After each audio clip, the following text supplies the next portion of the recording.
Welcome everybody, it's Scott Cooks. Today, something very different. Something you probably just throw away, but don't throw them away. Today we're going to do slow cooked beef neck bones. That's right. Look at all the meat that's on these neck bones. So we're going to slow cook this in our Ninja Foodi. We're going to add a little of this beef broth. We have a little of your favorite seasoning. I'm going to use this rub here, this Texas rub. We're going to throw a little onion in there, and that's how we're going to do it. So we're just going to slow cook these and then turn that broth later on with some flour into a little bit of a gravy. This is going to be so good. Let's get going. All right, into our Ninja Foodi pot. 2 cups of your favorite beef broth. I like this one. Now I want to give you a little bit of word of caution here. Whenever you're using anything with a bone in it, you're going to be very careful with this pan, this pot. This is a ceramic coated, so these bones will definitely scratch that up. So we'll just lay them in nice and careful.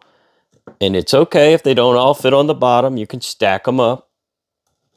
Everything's going to cook just fine in here. All right, go ahead and get your favorite seasoning on. You can do it before or after, it doesn't really matter. And we'll probably be re-seasoning again a little later on. We're going to cut that onion up now and just throw that in right on the top. As always, let you guys decide how much seasoning, how much onion, things like that. This is more of a general overview and things you can do that are a little unique. And if you ever watched any of my other videos, I'm sure you've heard me say this again, but I'm going to say it one more time. The Ninja Foodi is not a very good slow cooker. And I'm sorry, Ninja, if you're watching, but I'm sure you already know that. It's quite a bit of difference using like a crock pot with a true ceramic pot than one like this. Quite a bit of difference. So, because we know that, we know what to do to make it work better. Let's get this pot over into the Ninja Foodi, and I'm going to show you how we'll manipulate it. All right, go ahead and drop your pot in. Close the lid. We're going to switch it to slow cook on high. And that's how we can kind of cheat the system a little bit here. I've done a whole lot of slow cooking in this thing. And if you just put it on low and walk away and think in 6 hours it's going to be done like a crock pot, you're going to be sadly mistaken. You're going to come home to some pretty raw food. So we're going to crank it up for about 2 hours on high. Then we're going to drop it on low. And then about an hour before we're ready to eat it, we're going to put it back on high, start adding in a little flour. Most of the meat will probably be separated from the bones. We'll be able there and just very gently stir it around a little bit. All right, depending on your model of cooker, figure out what you need to do to get it into slow cook mode. For this model, it's just spin the knob. There we are on slow cook. High, we're going to go ahead and just leave it at 6 hours, but we're going to put a timer on in the kitchen. And in 2 hours, we're going to come back and switch that to low and then leave it for the rest of the day until, like I said, 1 hour before. All right, and that is that. We're just going to let this machine do most of the work, and we'll see you back in a few hours when we drop the temperature, and then we'll go inside and stir it up a little bit. Well, all right, we're about 5 hours in. Let's take a little look. Oh, yeah, that's what we're talking about right there. Stuff is just falling apart. Well, is it falling? Oh, sorry, man. I got so much fog going on here. Probably can't see anything anyway. Yeah. All right. So it's not exactly falling apart yet. It is peeling away from the bone a little bit there. So this is what we're doing. We're simmering. We're just trying to flip it a little bit here. Gotta be careful with that bone, man. That bone will mess up your pot. So I don't usually do food like this, but really wanted to do these. My butcher had them on sale.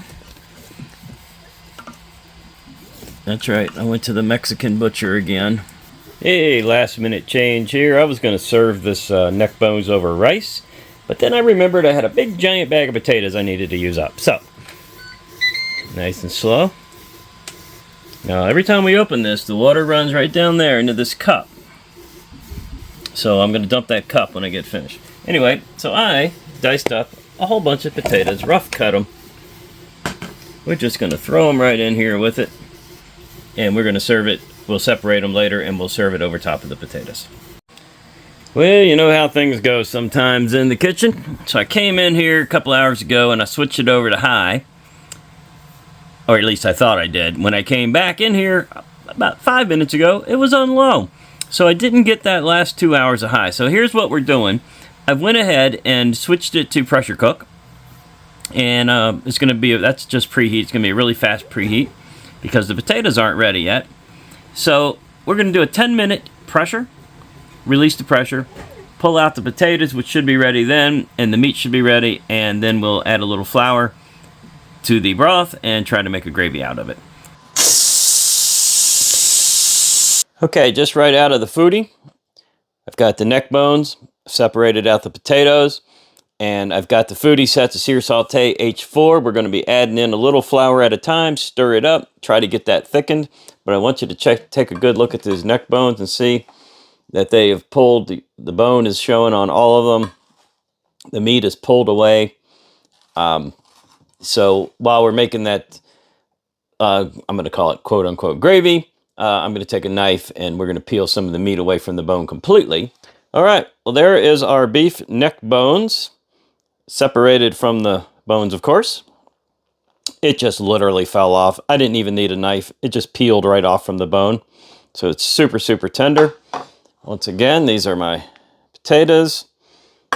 And this is the quote-unquote gravy. Now, you remember what's in here. I've got onions, beef broth, all the juices from the bones and the neck bones and the meat and the spices. Everything is in there. Boy, that is going to be something. Let's plate it up. All right, I'm going to start with those super soft, delicious potatoes. We're going to take some of the meat and go right on top. And I suppose, if you weren't in such a hurry to eat like we are, you could probably shred this up. And then we're going to take the sauce and go right over top.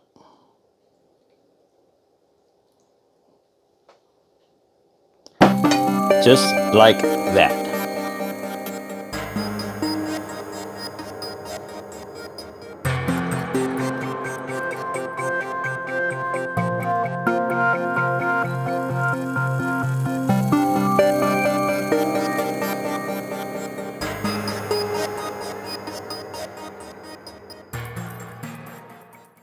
Well, okay, here we go. My favorite part. Beef neck bones, slow cooked all day, 10-minute pressure at the end. Did some potatoes in there with it, gravy. Oh man, that is tender. It reminds me of a beef stew, but it is way more tender than a beef stew, and well, honestly, it tastes a little different too, so I'm not sure why I said that, but I guess I couldn't think of anything else to compare it to. Let's try one of these potatoes, just dripping in the gravy. Oh boy, that is dead on. Dead on. One more piece of meat. It's like butter, almost. Evaporates. Well, all right, stop throwing your beef neck bones away, people. And they're also pretty darn cheap. Talk to your butcher. It's not something they normally sell, but I bet if you ask for it, you can get several pounds of it pretty inexpensive. And now, if you got your Ninja Foodi, a little beef broth, some onion, that's all you need.